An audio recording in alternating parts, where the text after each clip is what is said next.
What's up, guys? This is EJ Holland with the Wolverine.com, and we're back with another episode of the Wolverine Live Recruiting Show coming to you on Tuesday instead of Wednesday. My co-host Zach Libby is in Chicago today, and I am making a trip tomorrow. So we just decided to use Tuesday as our Wednesday show. But before we dive into your questions, which is why you're here, want to remind you guys about our sponsor, Vitamin Energy. Vitamin Energy is a powerful, naturally caffeinated energy shot that nourishes your body with vitamins, supports healthy gut health, and boosts energy for 7+ hours with no jitters or sugar crash. I personally use Vitamin Energy on my travels. I'll definitely be using it tomorrow when I have to wake up at 6 a.m. to head out to wherever I'm going. It's a surprise. You'll see tomorrow. You have to subscribe to the Wolverine.com. But anyway, Vitamin Energy keeps me going when I have to wake up early and get back late. It's the best to use on the recruiting trail. No jitters, naturally caffeinated, gluten-free, zero sugars, and artificial flavors. Did I mention zero sugars, zero carbs? It's energy with benefits. Check them out at vitaminenergy.com and use promo code Wolverine BOGO. You buy one, you get one free with promo code Wolverine BOGO at vitaminenergy.com. Like I said, guys, you can subscribe to the Wolverine.com today for just $29.99 until August 31st of this year. That gets you premium insider recruiting information, team information, basketball transfer portal, and all that good stuff. So subscribe to the Wolverine.com for more intel for just $29.99 until August 31st of this year. All right, guys, I think that's it with the promos. So let's go ahead and dive into your questions. We already have some super chats. If you want to hop the line and get out in front with your questions, definitely hit us up with the super chats and you get to leap over all the freebie users. So let's go with Shane Johnson, and he's the first super chat questioner. He says, why do we continue to struggle with the edge position? Have to go down to the 11th on 24/7 and 13th on 3 edge rankings to find someone we lead for, Brian Robinson. That one's an interesting question to answer. I mean, obviously, selling elite pass rushers should be fairly easy for Michigan, considering the recent production. Obviously, you've had Aiden Hutchinson go in the first round. David Ojabo was a draft pick. You have Mike Morris likely to be selected in the draft coming up in a few weeks as well. So should be a pretty easy sell. I think Michigan obviously has a great recruiter along the defensive line in Mike Elston, also a great evaluator of talent. And they also have a boost from staffer Dylan Ronnie, who does a great job on when it comes to on-campus recruiting for pass rushers. So all the ingredients are there. I think you have to keep in mind that a lot of elite pass rushers, which is a premium position, are going to be ranked really high. And along with that comes NIL, something that Michigan is still trying to figure out. But I mean, Michigan's been in the mix with quite a few big time edge guys this cycle. One that obviously comes to mind is the number 1 overall prospect in the country, Dylan Stewart out of Washington, D.C. Friendship. He's a guy that visited Michigan in the spring. The Wolverines are in the running for one of his final 2 official visits. So I still think they're in the mix with him. You have Darian Mayo, a top 100 edge out of Only Good Counsel, which has been a Michigan friendly school with Chris Jenkins on the roster. They're going to get an OV from him in the summer. There's several other guys on the board as well. You mentioned Brian Robinson, who's an on 300 prospect, Marquise Lightfoot, who's actually a top 100 prospect on 3. I've been writing a lot about guys like Devin Baxter and Dominic Nichols, both 4-star guys. So I think they'll land some. I think they'll land some talent at the edge position. They're in it for a lot of guys. I have faith that the production on the field, Mike Elston's pedigree as a recruiter, and the addition of Dylan Ronnie will help Michigan secure some of those elite level pass rushers, or at least highly touted pass rushers. Shane Johnson also came in right away with another super chat, $2 from Shane Johnson. Remember, your super chats help you skip the line. They also go directly to my travel budget so I can go see recruits from around the country. Shane asked, why Jake Wernera? Because he's a center when you can mold one? That's also an interesting question. I think when it comes to recruiting the center position, there aren't a lot of true center guys out there. When you look at the top centers nationally, they're not really ranked super high. Like, I would say there's only about 2 or 3 centers that are even 4-star level prospects. But that's what Michigan really prefers. They like true center guys as opposed to trying to transition a guard into a center or something of that nature. They really value the intangibles of being a center, and that means having the leadership along the offensive line, having a really high football IQ, just basically being a second quarterback on the team. So I really feel like Jake Warnera fits the mold of what Michigan likes. He's a really smart kid. He's a natural center. He has the body type that they desire. So I think it's kind of a school by school basis. Obviously, I used to cover Texas, and I don't remember Texas really going after true centers. I think they kind of took the approach you're alluding to where they basically recruited some guards or even tackles and then kind of played with them and moved them around to different positions. I think Michigan just really values true centers. You've seen them take true centers here in the past. Obviously, they took Raheem Anderson not too long ago. Greg Crippen was another, but Jake Winera, you see his profile here. By the way, we have a producer finally, so hopefully we don't have any technical difficulties anymore. But shout out to our producer Megan for pulling up the Jake Winera profile. And Jake Winera, as you see, he's not super highly ranked, only ranked as the number 37 interior offensive lineman in the country. But again, he just really brings what Sharon Moore values at that center position.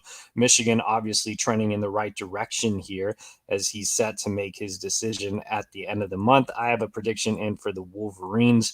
Really like where Michigan stands heading into that announcement date. That would give Michigan 5 recruits along the offensive line. So numbers definitely tightening up there. We have another super chat from Jim Printable, $9.99. So big super chat from Jim. Shout out to you, man. You got in early with your super chat, but Shane Johnson was actually in the comments at 4:55 p.m. So Shane was like an early bird, just waiting for the show. But Jim says, "Hey EJ, to piggyback a bit off of Shane's question, how do we look in the recruitment of Elijah Rushing and Darian Mayo?" So again, 2 really high priority edge recruits. We'll go ahead and start off with Elijah Rushing, since he's the higher ranked of the 2 prospects, both top 100 guys, but Rushing a 5-star on the industry ranking. He's way out in Arizona, so I think it's going to be a little bit of a tough pool. I know his recruitment has been a little more West Coast heavy, but we recently had our other recruiting reporter, Zach Libby, out in Tucson and had a chance to go out to see Rushing and had a good report on him. Michigan in the mix to potentially get an OV. You see Oregon is the recruiting prediction machine leader when it comes to Rushing, who is the number 4 edge in the country and number 24 overall prospect nationally. And you see here, like, Rushing is the number 4 edge, but he's still a top 25 recruit overall. So, going back to Shane's question on top level edges, I mean, you have so many of the elite level edge prospects ranked kind of in that top 75 range. So that's why you see so much NIL involvement with the highly touted pass rushers. But I think Michigan's kind of, on that back end of his top group. I do think they will have a chance to create some movement. They almost got him on campus for the spring game before he had a change of plans due to some family stuff or travel issues. So we'll see if he does make his way to Ann Arbor for an official visit. I do think they have a better shot with Darian Mayo. Like I said, there's a good council connection there. He's actually been to campus. He made a visit this spring. He spent a lot of time with Chris Jenkins, star Michigan defensive lineman, who again went to the same high school. I think that's a big factor for Mayo. And like I said earlier in the show, just easy sell. I mean, this is the body type that Michigan does wonders with. Mayo is listed at 6'6", 240 pounds. I would say he's up to like 260, man. I just saw him not too long ago, and he's just a really impressive put together prospect. He's a unit. So he's a guy that Michigan would really develop into one of those top level pass rushers nationally. But I think Michigan's right up there. They are getting a summer official visit, likely the last official visit. So I think Michigan will have a chance to leapfrog Ohio State, which has the small edge on the recruiting prediction machine. And I would say that's fair. I think Ohio State might have a slight edge here coming out of his visit to Columbus. You know, he was always partial to Ohio State growing up, but Michigan offers a ton of benefits in terms of development of pass rushers. The recent production, again, will be a selling point. And then just off the field, I mean, Mayo's a really smart kid, comes from a great high school. What Michigan can offer from an academic standpoint is definitely appealing to him as well. And then you have other schools like Clemson and USC in the mix. Both of those programs are also scheduled to get OVs. But I would say Michigan's right up there with Ohio State. I don't think Michigan leads in this recruitment. I know there have been some reports of that. I checked in with some program sources today, actually, and they don't feel like they have the lead, but they definitely have optimism. They definitely think they're up there. And most importantly, getting that final visit, I think they can really change the momentum or change the trajectory of this recruitment on that OV. Looks like we have another super chat, and this one comes from William Cawthorn, and he says, how do the crystal balls work? So, you know, all sites are different. On3 obviously has the recruiting prediction machine. Rivals has the future cast. 24/7 has the crystal balls. ESPN does not have anything similar. I think crystal balls are definitely have definitely evolved. So I mean, I've been covering recruiting since I was 19 years old, and when the crystal ball was first introduced, I've been covering recruiting since before the crystal ball existed. But when the crystal ball was introduced, it was kind of and if you click on my profile, like I have like 1,000 picks on 24/7 because when it was first introduced, they were like put in all these picks, and, and that's why I have like a really low like percentage or whatever. I have like a 90% on3, but like a 70% on 24/7. But when it was first introduced, it was like put in all these predictions and it's supposed to be fun and you're supposed to like forecast all these, you know, guys to different schools. But now it's kind of evolved into something different to where it's more, you know, you really only put in picks if you know where guys are going. I still like to take chances and put in picks early and stuff. Other people don't. They really like care hardcore about their percentage. But honestly, in terms of how they work, it's just the, you know, we have a thing called a content management system. You go on the back end and you just put a pick in, and that's literally how it works. I don't know. There isn't much other explanation I can give from a technical standpoint. In terms of like how I approach my predictions, like I said, I still like to put in early predictions. Of course, I'll put in picks if I know a kid's going to Michigan. Sometimes I don't put in a pick if a kid's going to Michigan because he tells me not to do it. But like I said, I also try to do it early sometimes. I just feel like it's still supposed to be kind of fun and not just to ruin a kid's moment. It's weird. I feel like they should just disband it as a whole. Like, I feel like it was a cool thing to begin with, and now it's just like it's overkill. Like, the kids hate it. I hate it. I don't know. It's just it's too much. Let's go ahead and go on to another question. William Cawthorne says, if you have multiple people at one position and then you fill that position, do you go back and tell other recruits we don't need you anymore?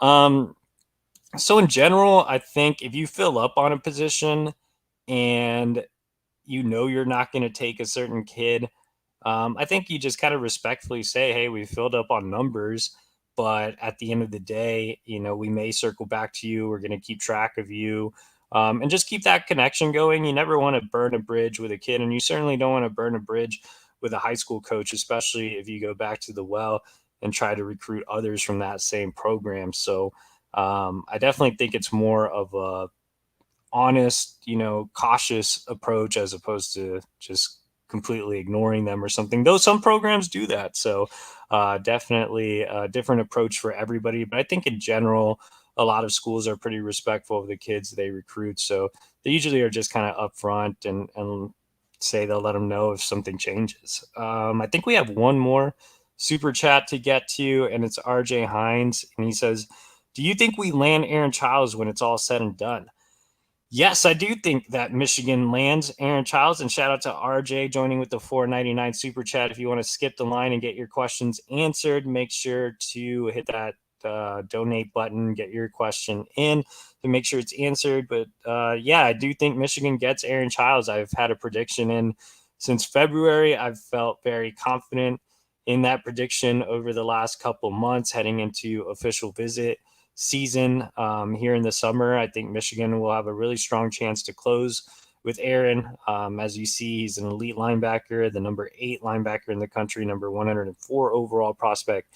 Nationally, if On3 didn't have him ranked so low, he would be top 100. And I personally have been banging the Aaron Childs drum forever. I think he's a 5-star level prospect. He's one of my favorite kids in the class. Just fits everything Michigan wants at the linebacker position. Just think Junior Colson. He's that type of player, sideline to sideline guy, terrific speed, true inside linebacker that's extremely physical, fills gaps, really high IQ kid, comfortable dropping back into pass coverage. So just checks a ton of boxes. For me, for Michigan, obviously.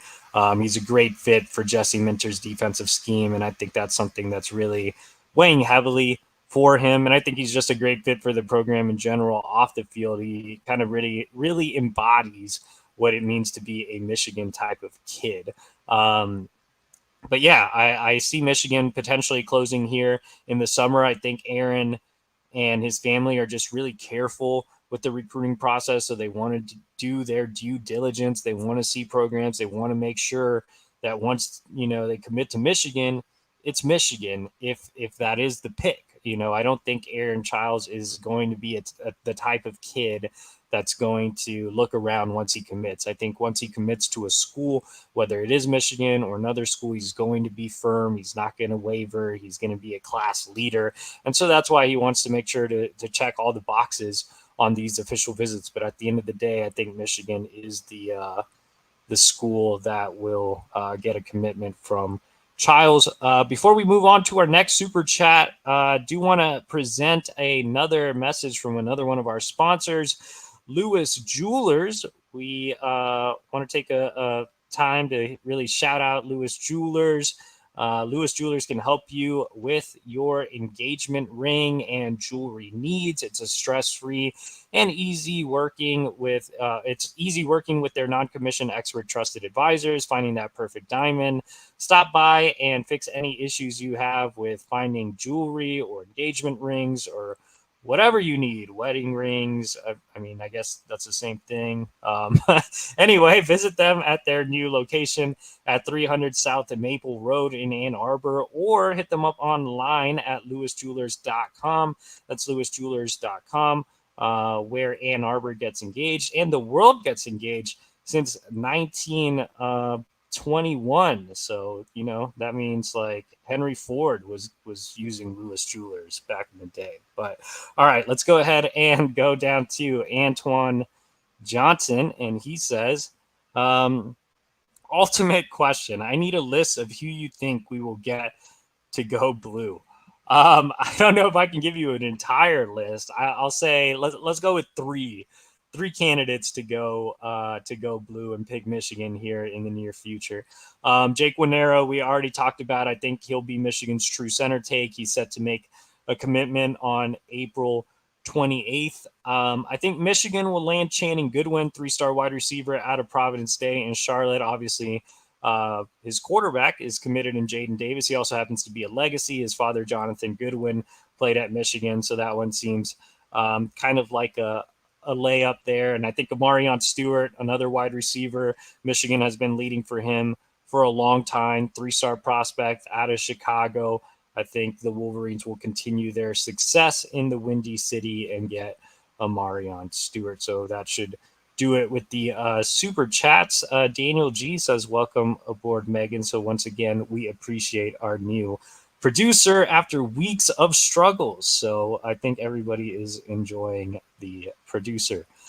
Let's go ahead and go back to Antoine, who has a regular question. And we do have 10 minutes, guys. So if you want to skip the line and make sure your question is answered, hit that donate button. That money goes directly to my travel budget. Also, remember to like this video and subscribe to the Wolverine.com YouTube channel. That is completely free, and your likes help us get in front of other Michigan fans so they can join the chat and we can have more things to cover. Antoine says, "What's up, EJ? I want to know if you have any information on Taylor Tatum and what's the likelihood of Michigan getting the cornerback Kyan McDonald. I like him better than the two Ohio kids, Brian and Scott. So it would actually be Bryce West and Aaron Scott. And that's a hot take. Kyan McDonald over Bryce West and Aaron Scott, both top 100 kids. Kyan McDonald, I think, just dropped out of the On 300 rankings here in the recent release. But let's go ahead and address Kyan McDonald first. He's definitely an interesting prospect out of the Pacific Northwest. Like I said, just dropped out of the top 300 in On3's latest rankings release. But he had a really strong visit. I think if Michigan wants to, they can get him back in for a summer official visit. The thing with Michigan cornerback recruiting right now, though, is the focus is really on West and Scott. I mean, those are the guys that they view as the elite level guys. So they're going to push for those two guys until those two guys say no and hope that those two guys eventually just say yes. But there are a lot of guys like Kyan McDonald that are kind of in that second tier. And there you see Kyan McDonald on his visit to Michigan last week. Kyan McDonald's there. Ife Obadegwu out of St. Francis is there. There's been more contact with him over the last couple of weeks. You have guys like Austin Alexander out of Chicago who just visited last month, I believe. You have some in-state guys that are intriguing, like Jalen Todd, who's visited on multiple occasions, or a Jameer Benjamin, who just decommitted from Stanford. You have guys that visited this spring, like Jeremiah Lowe out of Kentucky, Nigel Maynard out of Tennessee. So on and on. We could list all these really interesting corners for days. There's also Andre Evans out of Nashville that they've expressed interest in. So a lot of second tier corners that they're still monitoring, that they're going to go out on the road and see throughout the spring evaluation period. So what I can tell you about Kyan McDonald, to answer your question, is Michigan made a big impression on his visit. They're going to continue to push for the priority guys while keeping in contact with McDonald. If they want to get him in for a summer OV, I think they will. But right now, it's kind of just wait and see when it comes to corners not named Bryce West or Aaron Scott, and also adding in Boo Carter, who's a priority at the nickel. In terms of Taylor Tatum, top 100 running back out of Longview, Texas. Michigan's still in the mix there. I know USC had a really strong visit with him this past weekend for their spring game. Georgia had him on campus a couple of weeks ago, also made a big impression on him. Michigan's still likely to get an official visit. I know the Wolverines have Jordan Marshall committed, but Taylor Tatum remains a priority for Mike Hart. Having that combination of Taylor Tatum and Jordan Marshall would be absolutely nuts. As you can see, he's the number 2 overall running back in the country, number 42 overall prospect nationally.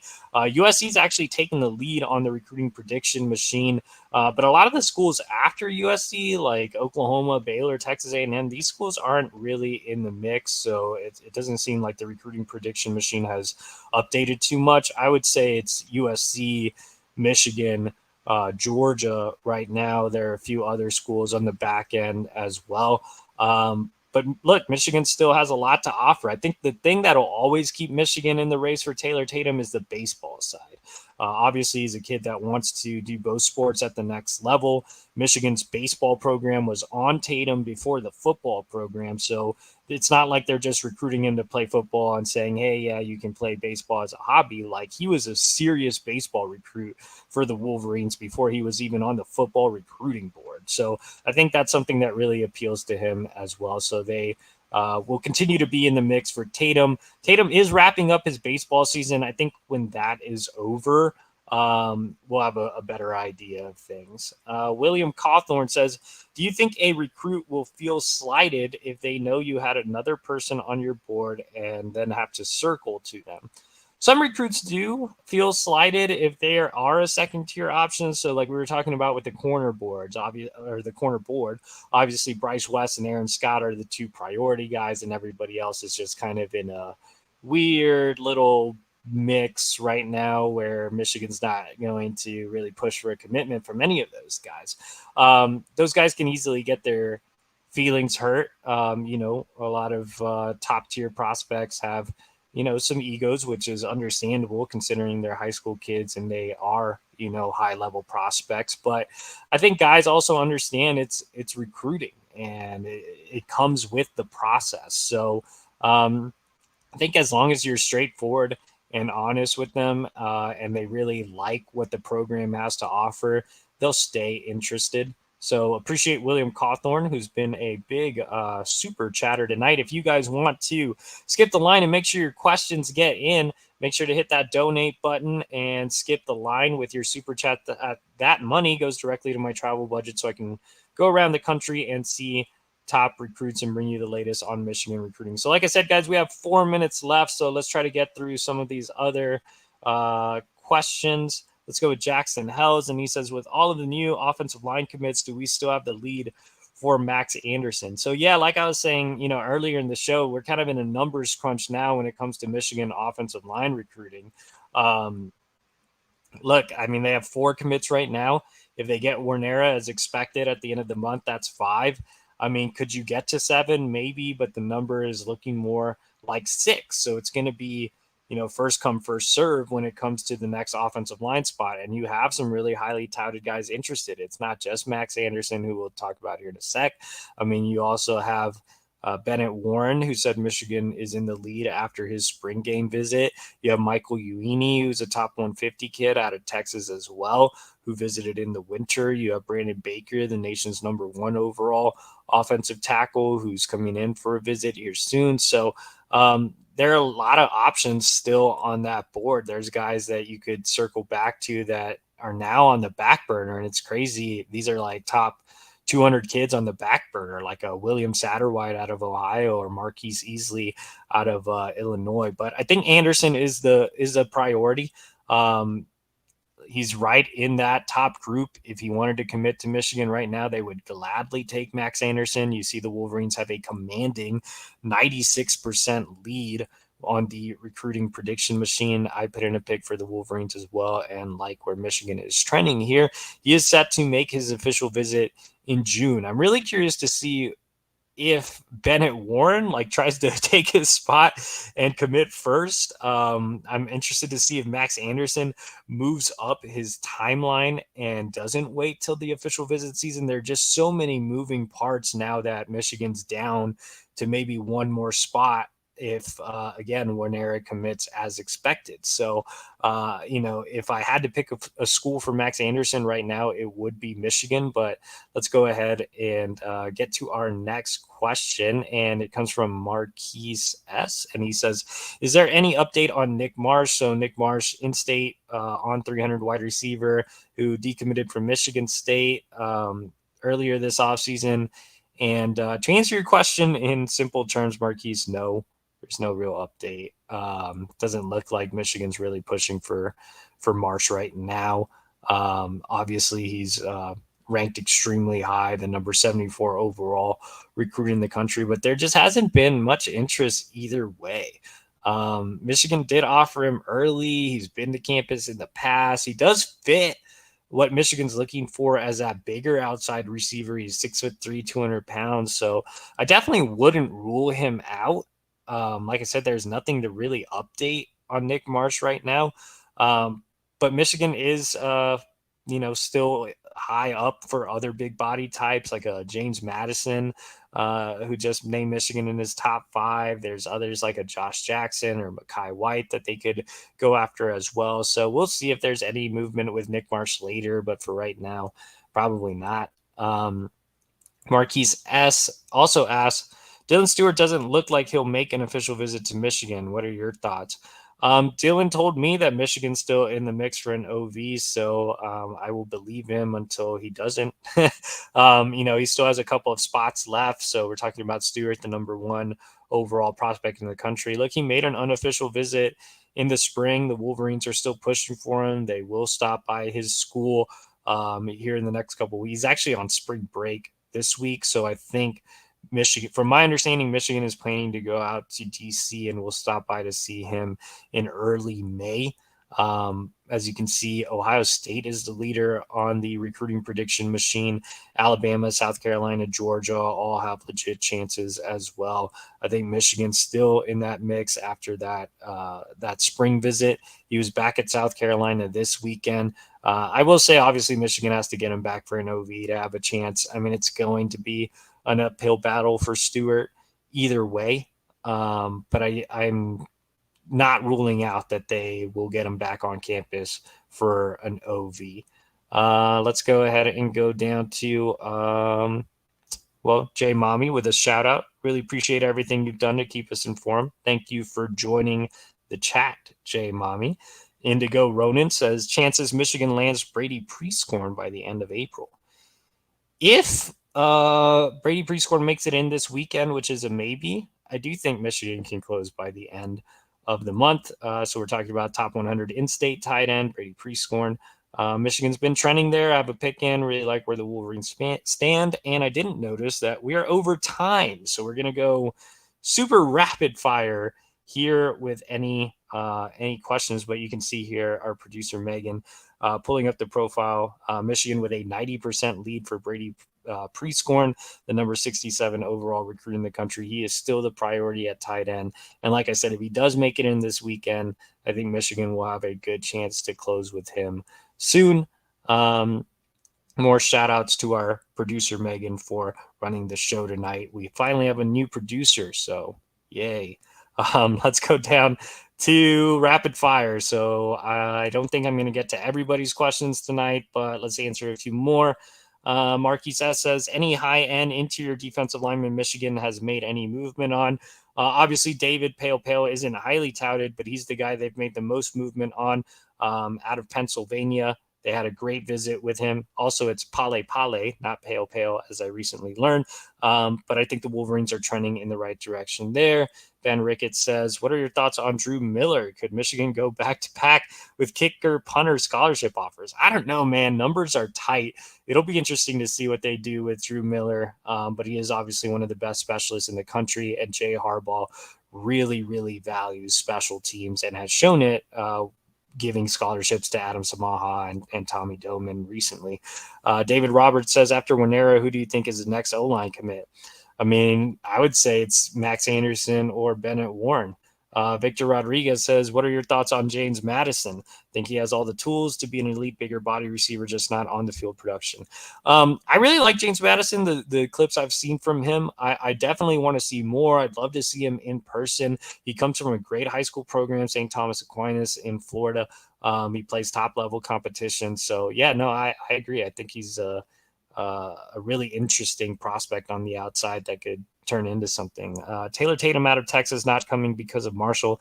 Like I said earlier, Michigan's still in play for Taylor Tatum, regardless of Michigan already having Jordan Marshall on board. And last question comes in. It looks like we did get to all the questions. Last question, Jake Winera is a 3-star player and is in the top 500 on the on-3 list. Should Michigan still be recruiting him? Like I said, centers aren't generally graded super high. They really love what he brings as a true center. That's what Michigan does. They recruit true centers, and Winera has always been high on their priority list. And I think, when it came to him, Walt Claire Flynn and Kyle Altuner, it was first come, first serve. And obviously Winera has set his decision date, and it looks like Michigan's in a great spot to seal that deal.